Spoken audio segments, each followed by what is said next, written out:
I have a confession. This thumbnail was just an excuse for me to play a little bit of Star Wars. All too easy. And that's how I feel about debt.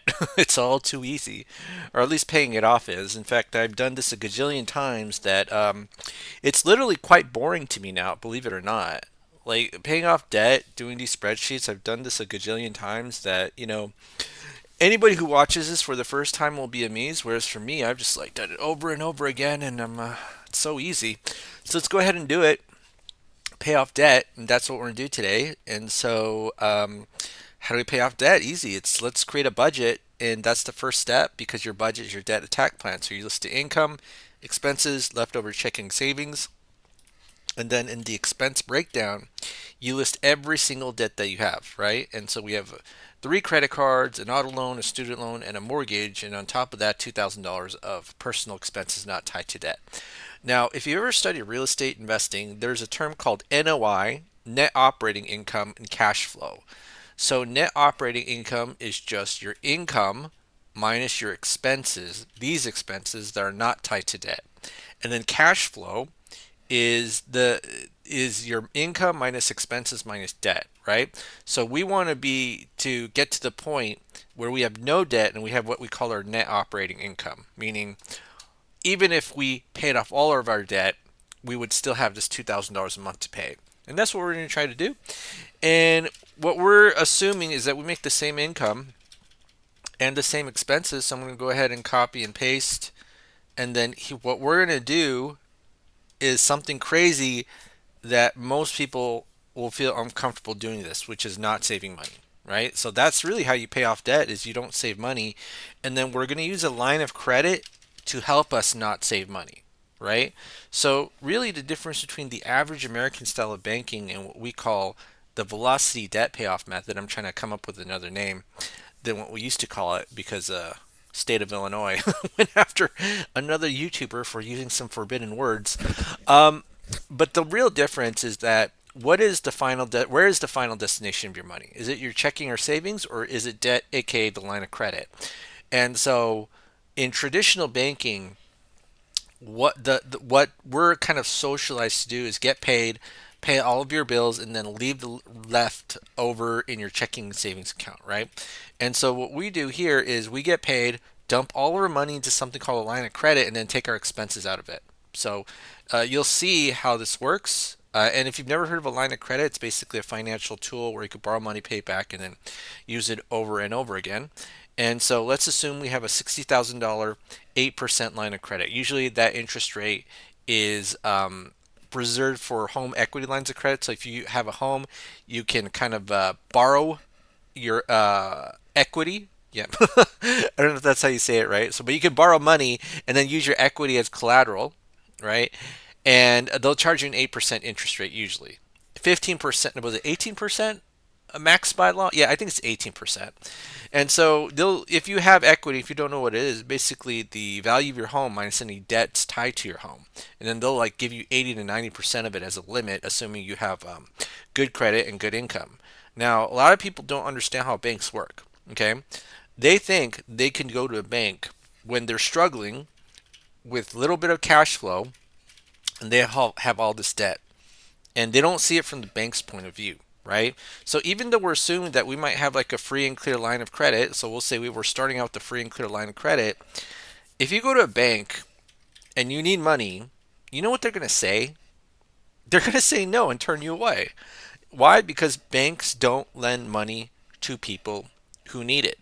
Because people who need money are bad people according to the bank, so they won't lend you money. Right? So just remember that banks don't lend money to people who need it. Okay? And so I'm just going to show you right here that hey, even if we're showing a free and clear line of credit, the only reason why I'm doing this is just to show the benefits of having known the strategy. And you probably wouldn't even be here if you knew the strategy too. And also, I put more realistic scenarios under a 99-cent paywall. So please give me 99 cents and join the membership. Thank you. Come again. Yes. So I don't even know what I'm talking about. That's because I don't have to try anymore because all this debt payoff stuff is All too easy. Okay, so this is what we're going to do is that we're going to rank our debts according to something called the cash flow index. So if you don't know what that is, it's just basically a, oh, did I screw this up? This is 1000 divided by 175. 1000. All right, so um, wait a minute. This seems wrong. Did I screw up? Hold on, let me see one second. Why does it say 1K? It should say 5K. Okay, I screwed up somehow. So this should be 5,000 divided by 175. So all the formula is just the balance of the credit of the debt divided by the payment. And so what this is a ranking system of which order of debts you should pay off, or you can think of it as a sorting system. And the lower the number, that's the debt you should pay off, right? Why? Because you get more bang for your buck in terms of cash flow for paying off the debt. For example, with this debt, $235,000 mortgage, I literally have to give someone $235,000 just to get $1,100 back in my life. That's not that much, right? I mean, I can just pay these two credit cards and I'll get more cash flow. I think so. I think it's like $42,000, and I'll get more cash flow than this itty bitty 1,100 for 235,000. So that's what this means, okay? And so I'm gonna do 5, 15, 27. And I'm gonna sum it up. And so that's $47,000. So what we're going to do is take these low cash flow index numbers, $40,000, and move them into a line of credit, so 47000. And then guess what happens here simply by doing a debt transfer, okay? 000, and then wablam, alakazam, we literally went from $500 to $2,018.33 in an instant, okay? Without really doing anything. Same income. Only problem is that the bank's not going to give you a free and clear line of credit because banks don't lend money to people who need it, folks. They don't lend money to people who need it. So that's why there's a certain order of operations. You got to do things, but unfortunately, people only look for solutions when it's too late, which is kind of sad, right? All right, so now 47,000. The that's the balance of the credit line of credit if you were able to do a debt transfer. I don't even know why I'm laughing. But yes, that is the balance of the line of credit. And so what do we do now? Well, the final step is that we're going to use all of our money to pay out down debt and pay down the debt, and then take our expenses out to pay all the other bills when necessary, and then leave the rest in the line of credit, and it'll go down every single month, right? And so isn't it pretty impressive that we have the same income and then we went from here to here in an instant without making more money? Right? So a lot of people when they see this for the first time, they're just kind of staring at it, right? Like this makes no sense, right? I've never been taught this way. Who's been taught this? I actually paid $2,000 for a program that kind of like I was just like staring at it for like 8 hours a day. I was like, what am I learning? And then eventually, I came to teach it, I guess, but put my own little flavor and spin on it, right? All right, so now final step is you put your entire paycheck into the line, take your expenses out, and then rinse and repeat over and over again. So I show you how to do that, right? So if you want to just do in Excel, it's really easy. Take the previous month's balance plus the previous month's interest minus our cash flow, so 2108.33. And then what we do is we take the average daily balance, right? We just do the average here, multiply it by the interest rate, and then you divide by 12, okay? And then you see that after every single month, we're going to eventually pay down the debt and go to zero. And how long does it take for us to go to zero? 26 months, okay? So I see. So do you see that? 26 months, all the debt's paid off. Well, blam! Look how easy that is. Alakazam, Darth Vader Shazam. Remember how Aaron Carter had that song where he's like, "Then that's how I could beat Shaq," and then he later died of an OD. That one's kind of sad. Anyways, all right, so let's go ahead and record the milestone, which is month 26. Okay, so month 26, $47,000 balance. So 26 months, 47K balance. Then I'm just going to go ahead and copy and paste this. And then now we have 3 more loans, and luckily we have this loan calculator right here. Oh, did I? Oh, it's probably from a previous demonstration, but let me just quickly redo this, right? So it'll be 40, 40, 0, 0, 0, and then 235000. Okay. So what month are we at? Current month. Well, the current month was 26, right? Because that's when we paid off all the credit card debt. And then I'm just going to go ahead and do this. It'll be 26, 26, 26. Okay. And then, yeah, so we see here, this is the current balance of the auto loan, right? So, a lot of people focus on this interest rate and say, you know what?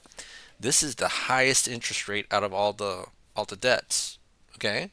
But we're going to focus on paying off the lowest interest rate right now because there's not that much loan left. And according to the cash flow index, we pay this off, we get $400 of cash flow, which we could easily apply in a short amount of time to the 7% loan, right? Because here's the thing, interest is not just about interest rate, it's also about time and volume. And a lot of people don't understand that, right? Like if I have a 100% interest loan and I pay it off one day, I'm not paying 100% interest. At least I don't think I am. Right? So you have to wait a year to pay 100% interest if it's based on APR annually. But anyway, so let's go ahead and move this loan, 12 grand loan, into the line of credit. And we're going to pay it off. So I'm going to copy and paste this and blah, blah, blah, blah, blah. Look how easy it is. I'm just showing off. Show off, show off, show off. I'm a show off. Okay. All right. So now 395.31, this goes to zero. And then I'm going to move that cash flow here. So copy and paste. I'm going to just do this. And then this is going to be 2413.64. And then how long does it take to pay off the auto loan? Actually, how many more months? So if 32 was the final month and then we update our cash flow, what's the final month? It's just 31. So it's 1 month, a little bit faster when you update the cash flow, a little bit quicker by a month. And then, so I'm just going to do this right here. 31, so 31 months. And I'm just going to do this, blah, blah, blah, blah, blah. Someone criticized me a long time ago. Why do you laugh? And it's like, because you're an idiot, and this is Morning Zoo Radio. Well, I didn't want to say that, but I don't know. I have a feeling that people don't understand like media in general. I don't, or maybe not. Maybe they do. Maybe everyone's smarter than me. I always had the feeling that nobody wants my help because they're all smarter than me. If you're all smarter than me, then that's cool. That's cool because I'm always looking for people smarter than me. But what the worst is that a lot of times people say they're smarter than me and it turns out that they have no skills. And you see that happens a lot. Like, the biggest frustration of being an employer is that there are too many people who are BSing you just so that they can get the paycheck, sit in a desk, and then do absolutely nothing. You know what I'm talking about. All right, so now let's go ahead and then do this. So this is going to be 31 months. So 31, 31. And so now this is zero. And then, so we got two more loans. So this has the lowest cash flow index, even though it's relatively high. So anything above 50 is kind of like high. Anything below 50, you're okay to pay off. And then anything above 100 is like a caution zone. And that's according to Garrett Gunderson. I actually don't know who invented the cash flow index. I heard it was a guy named Chris Miles. In fact, there was a YouTube channel like Chris Miles, and then like he said, I invented the cash flow index. And I was like, dang, I attributed Garrett Gunderson, so I don't even know who the inventor of the cash flow index is. But anyways, so we have the 7% loan. Should we move it into an 8% line of credit? The answer to that is yes, you can. It's not going to be a big deal, right? You have enough cash flow, although moving a lower interest rate loan into a higher interest rate line of credit does requires a little bit of caution, right? And the part where it requires the most caution is the 30-year mortgage. 30-year mortgage. And I'll talk about that a little bit later. But let's just move this loan into a line of credit. And I'm going to do this, and I'm going to go ahead and copy and paste. And then it'd be plus 32172.18. And then I'm going to go ahead and put 0. So student loan. We're now at $2,800 something dollars of cash flow. 2,000 something something something. All right, minus 2878.07, and then copy and paste, And then this is going to be 43 months. All right, 43 months debt paid off. And I'm just going to do this. Once it's going to be 69 plus 40. It's a 109K. And then here we have a $235,000 mortgage. And I'm just going to do 49. Okay. And so now this is the current balance of the 30-year mortgage. So main thing we have to be really careful about, right, is that the term, when you increase it, this cash flow index becomes higher. So let's say this is a 50-year mortgage. Okay, look at that number. It becomes so big, right? That's what she said. Whoa, did I really say that? Morning Zoo radio. We need that drum, the drums that they play in the Morning Zoo radio. Right? Anyways, what was I talking about? 50-year loan, right? 50-year loan. So what does this mean? If I move this $228,000 into an 8% line of credit and so 4% interest, I only get $906 back in my cash flow, right? So this is why moving a 30-year, a long-term loan into a line of credit is very dangerous because you're moving this $228,000 from 4 to 8% and you're producing itty bitty cash flow. So big balance in exchange for itty bitty cash flow equals bad times. Okay. Now you have two options here, and I always like to go over the default. So the default option is just extra payments. So a lot of people, when it comes to paying off their mortgage, especially if they're a critic of this strategy, say, why don't you just make extra payments? That's the exact same question that I have. Why not just make extra payments? It's the default. You just make an extra payment. And so if it's the default that everybody can do, and you don't need like a silly line of credit to overpay your mortgage, that's dumb. Why doesn't everybody do it? Because overpaying debt, especially loans and credit cards, brings a lot of friction to how money can be moved in and out of your bank accounts, right? And that's why a lot of people are afraid to do it. So as an alternative, right, we can still do it, okay, without overcomplicating everything. And the biggest culprit that's going to overcomplicate your finances is when your income is segregated. So what does that mean? So you see this right here, $6,000 comes in, it gets split in 6 different ways, or maybe probably even more with all the personal expenses if you're mixing debit and credit cards, right? And then you leave the leftover here. So what we've been doing up to this point is making sure our money has been going into one place, and we can still do that with the line of credit, right? So this is just a method of organization to make sure that our finances aren't segregated, and we're making it easy to pay off, right? So the reason why extra payments is so hard is because it leads to decision fatigue. And when you have to think too much about anything that you're doing, guess what happens? You're not going to do it. So, and if people were going to do it, kind of like when they promise that they're going to go to the gym in New Year's, even though it's the cheapest option, I'd rather you pay a little bit more and actually do it than not do it at all. In fact, there was a comment on the YouTube channel today where someone was like, I'm trying to put all my money over the balance, and I didn't understand what that meant. And it's like, my HELOC is not letting me pay over the balance. And I thought that person was talking about the minimum payment.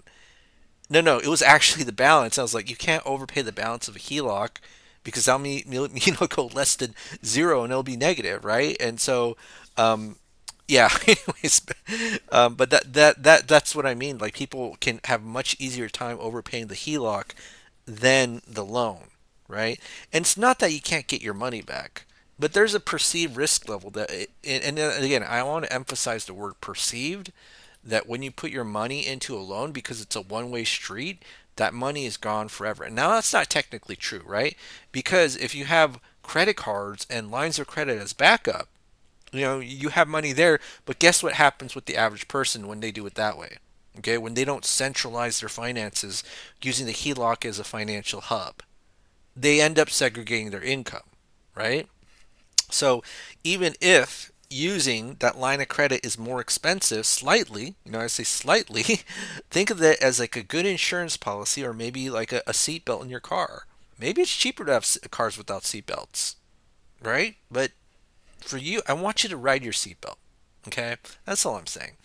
Anyways, all right, so here's why fundamentally this is easier using what we call the sweep, right? You're moving a piece of the loan into line. Why is it easier?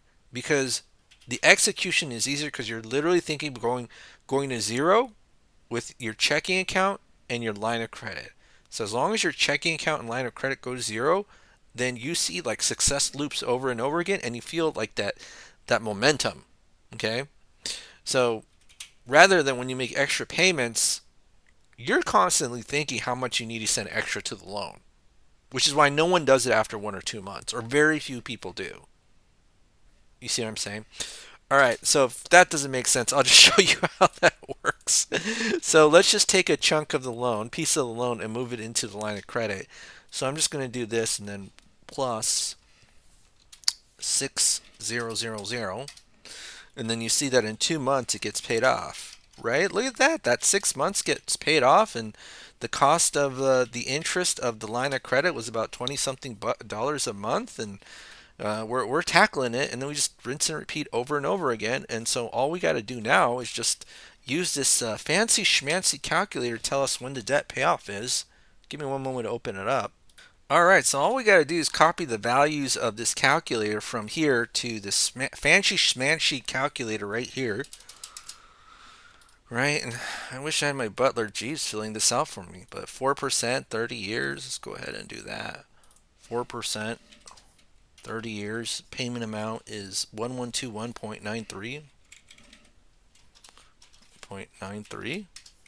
And then what's the current balance of the loan? Current balance was right here, which is 217,009.63. So 217,009.63. And then the line of credit interest rate is, we'll say 8%. And then what's our income? Income, $6,000. Right? And then our expenses is everything except for the loan we're trying to pay off, which is this 2,000 right here, because we're paying this one off, right? So 2,000. Okay, and what is this sweep about? It's just how much are you moving into the line of credit and constantly repaying it over and over again, right? So I'm just going to put 6,000, but realize that the higher the number, because you're moving low interest debt into a higher interest debt, you're going to end up paying more. And the most extreme example of this is if you move the entire loan into a line of credit. So you see how that went from jump like twice the amount, right? A lot of people don't talk about this. They always say replace your loan with the line of credit, and you can't do that. Okay, you can't do that. Now, let me just show you this. Here's the crazy part, what I didn't know. Here's okay. Here's the thing about credit, right? The best credit decision is not the best financial decision. And a lot of people don't think of terms of trade-offs. So for example, let's say I want to increase my credit limit with credit cards and I decide, okay, I'm going to use like a 30% credit card to pay off my mortgage, and then I'm constantly paying off like $6,000 chunks in like every 2 months or so. Do you think that once the credit card company sees that you're constantly paying your credit card off really easily, they're going to give you more credit or not? They are going to give you more credit. It's almost like 95% guaranteed. Okay, so you can even see here that hey, it still pays off in five, relatively quickly, and you only pay a couple grand more. In fact, let me go back to eight. Okay, eight is 24 grand. Oh my goodness, eight is 24 grand, and 30% is only 5 grand more. That's insane, right? Whereas when we did the 8%, moving the whole line into loan into the line of credit, look how that's actually more expensive than 30%. This is why I always tell people you got to be a little bit careful about the 30-year mortgage, and that's why I never advertise this strategy as a way to beat the 30-year mortgage. The way that I talk about the 30-year mortgage is that it has to be usually the very last loan or debt that you pay off, and then you can use your line of credit to still pay it off even if it's 8%, and you're gonna, what are we gonna do? Prevent the segregation of income so we never come back here again. Okay? That's really how easy it is, right? And so here's the other thing that this taught me. I want to show you this, right? It really taught me to not be afraid of interest rates. So if this goes to 8 to 9, okay, it's a couple $100, right? Whereas with the 30-year mortgage, it's not that you can't overpay, it's just everybody makes minimum repayments or payments and then just refinances, right? So that's why they end up paying a lot of interest. But what I'm saying is that if we're using this, even if the interest rate goes from 8 to 9, whoop de doo, go to 9 to 10. Okay, that's a couple $100 more, 11, 12. You see what I'm saying? Like, it's just a couple $100 more for each percentage point that's been increased, because interest paid is not about just the interest rate. It's also about time and volume. But a lot of people focus way too much on just, hey, I'm going to save the most amount of interest. And if that's true, you want to know the ultimate interest saving strategy? I'm going to tell you the ultimate interest saving strategy. Never borrow money. That is the ultimate interest rate, like interest saving strategy. Okay, so there's always trade-offs to everything, right? In certain instances, you might pay a little bit more for using a line of credit to help pay off the loan, right? But I guess the question is it worth paying a little bit more if it's actually going to help you reach your goals, right? There's a saying that the cheapest, or actually the most expensive thing is to buy the cheapest items, because they break over and over again, right? That's why nobody goes to the gym in New Year's, because you go and then you're never going to go again. Same with extra payments. Anyways, all right. Well, that's it for today, folks. Freelance and mentorship here with another video. Let's see if I can crank out another video before I go to sleep. Good night.